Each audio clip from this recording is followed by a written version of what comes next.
Thank you for your company as always with us on African News 24 Television, your premier source for timely updates from across the continent and beyond. I'm ZAINAB, OYENIYI, bringing you the latest developments in politics, sports, entertainment, and more. First, the headlines.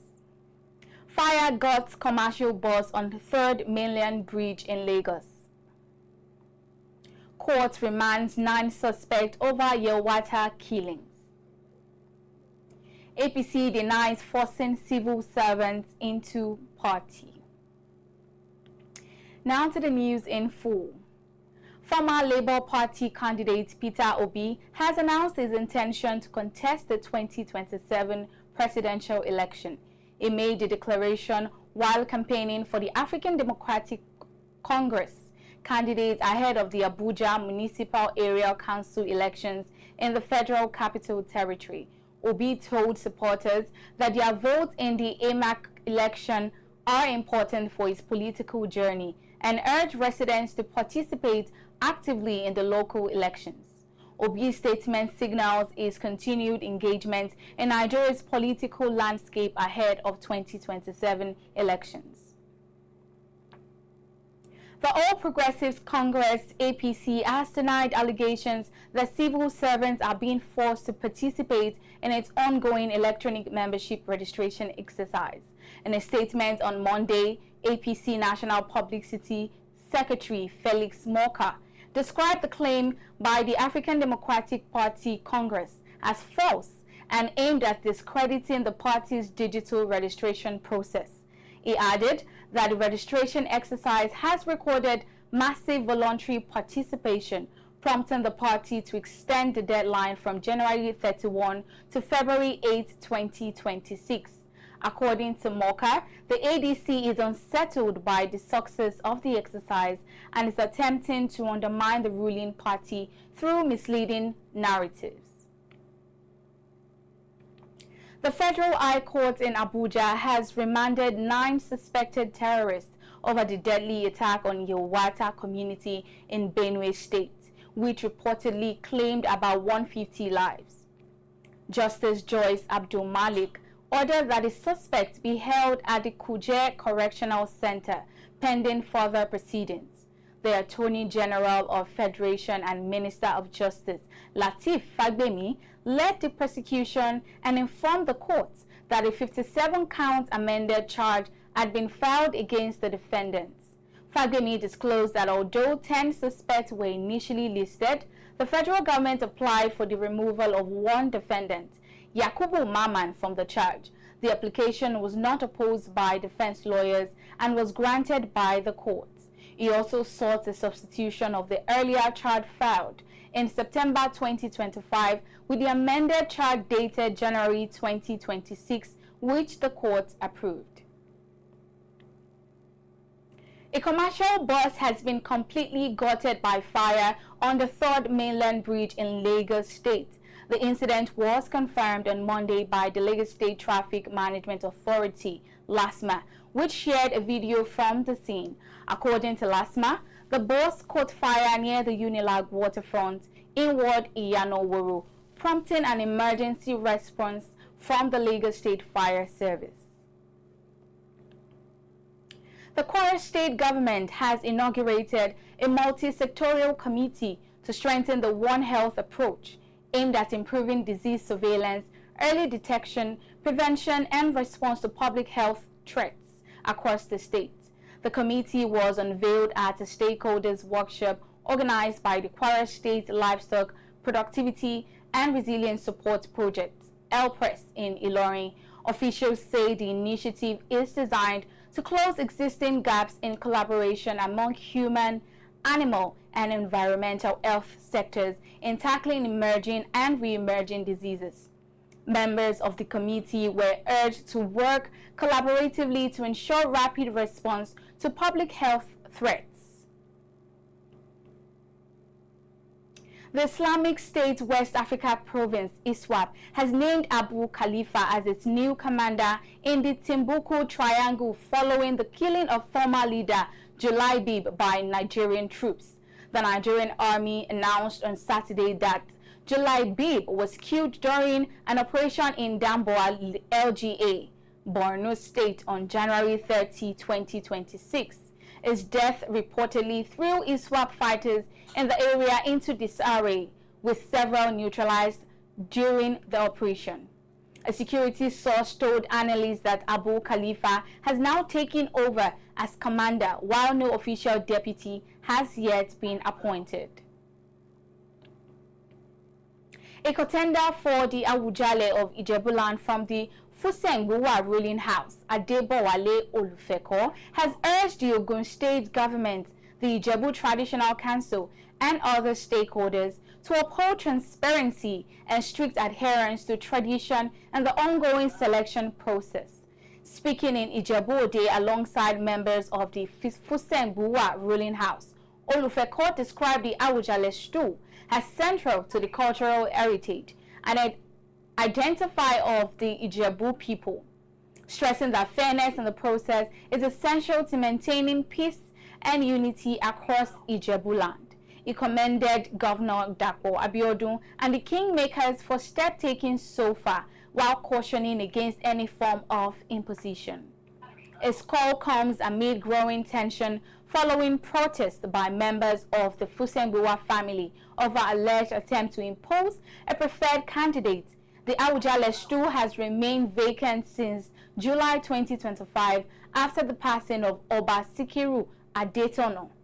Ogun State government officials have, however, dismissed claims of interference, maintaining that the kingmakers are independently scrutinizing all aspirants in line with established customs to ensure a credible and widely accepted selection. Traders at Onitsha Market in Anambra State have reopened their shops following a warning by Governor Chukwuma Soludo over continued market closures. The state government had earlier shut the market for 1 week after traders failed to resume businesses despite security assurance. Commercial activities resumed as traders returned to their shops under the watch of security operatives. Customers were also seen patronizing the market. The government has urged traders to operate freely, stressing its commitment to restoring normal economic activities across the state.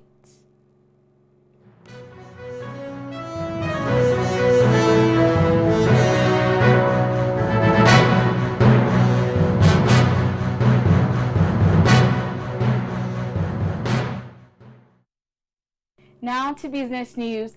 The Nigerian Exchange Limited recorded a strong start to 2026 as market capitalization rose by 6.8 trillion naira or 6.8% to close January at 106.15 trillion naira.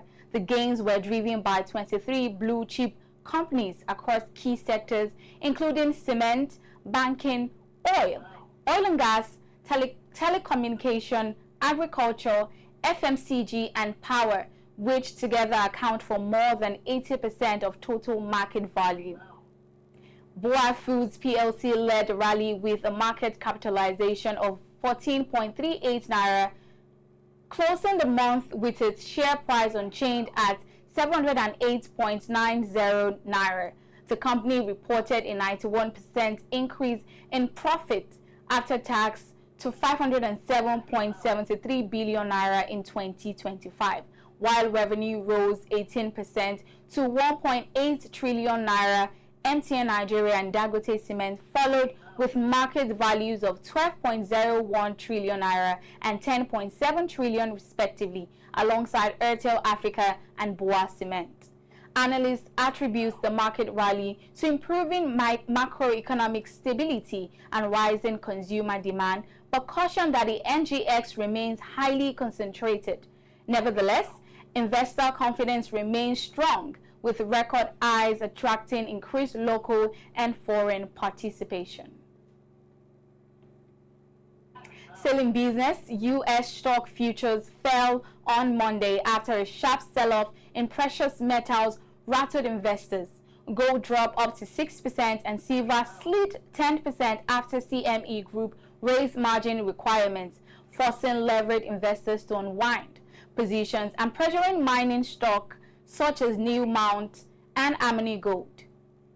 Energy stocks has declined as oil prices fell 5% on reports that Iran is in talks with Washington, easing supply concerns.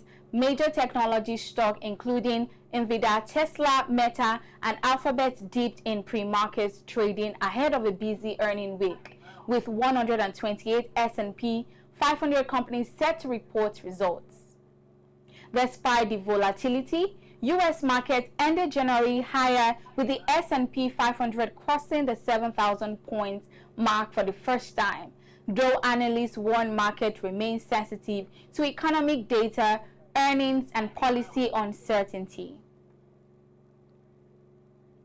Now in foreign news, Iranian President Masoud Pezeshkian has ordered the start of nuclear talks with the United States. The move comes after U.S. President Donald Trump expressed hope for a deal to prevent military action against Iran, following Tehran's deadly response to anti-government protests last month. Trump also dispatched an aircraft carrier group to the Middle East amid rising tensions. A government source told Fars news agency that talks will focus on nuclear file, though no data has been set. Iran's foreign ministry spokesman Ismail Baqai said Tehran is preparing a negotiation framework and relaying messages through regional players while insisting it will not accept ultimatums. Both sides have signaled willingness for diplomacy, but Iran has warned of a strong response to any aggression. A Chinese court has sentenced former Justice Minister Tang Yijun to life in prison for accepting bribes worth over 137 million yuan. Tang was found guilty of abusing his positions to secure advantages in business deals, land transaction, and bank loans. In addition to the life sentence, Tang has been stripped of all political rights and his personal assets confiscated. The case is part of President Xi Jinping's anti-corruption campaign, which has targeted numerous high-ranking officials in recent years. Right-wing candidate Laura Fernandez has won the Costa Rican presidency, avoiding a runoff with over 48% of the vote. She ran on a law and order platform, promising tougher policing and stricter measures to tackle rising crime. Fernandez was endorsed by outgoing President Rodrigo Chaves, and her victory is seen as a continuation of his policies. Supporters celebrated in San Jose, while critics warned a tough approach could challenge some of Costa Rican's democratic traditions.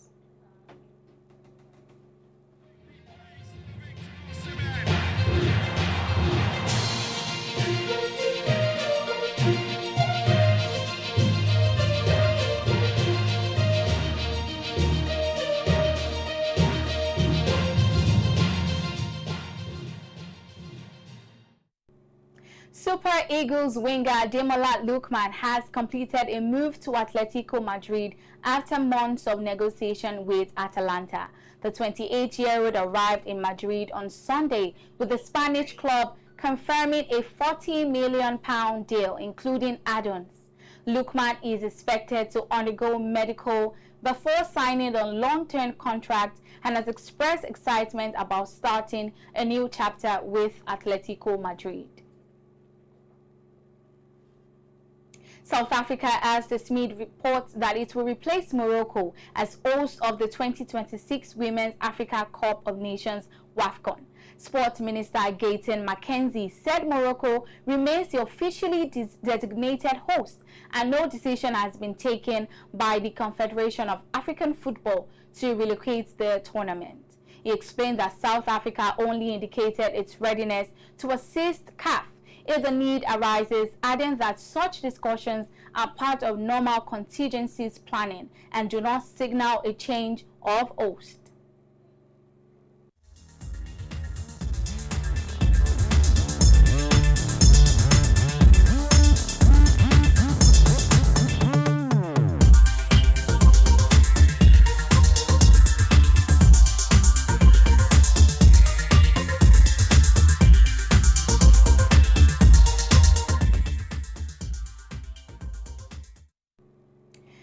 in entertainment, actress Blessing Obasi-Nze has shared how she was trolled online over her teeth during her first wedding anniversary photo shoot. Speaking in an interview with media personality Ifedayo Aguru, she said the criticism motivated her to improve her smile. They showed me during my first anniversary. They said I should stop laughing, that my dentition is bad. Shebi, now my teeth are fine. It's trolling that gave me this fine dentition now, she said. Blessing, a mother of one, also spoke about her marriage to fellow actor Stan Nze, emphasizing the teamwork and support in their relationship. She addressed misconceptions about working with her husband on set, noting that he gets paid like every other professional. We've always known that it's me and you against the world, she added, noting that she's proud of the support her husband and financial support when needed. Afrobeat singer Omale said he initially assumed Davido didn't like him, but that quickly changed after he saw Davido's position reaction to his music. The revelation led to their Grammy nomination with Omale described as effortless and organic. Asked about the Grammys, he acknowledged strong Nigerian contenders including Burna Boy, Ira, and Wizkid, though the Best African Music Performance Award went to South Africa's Tyler.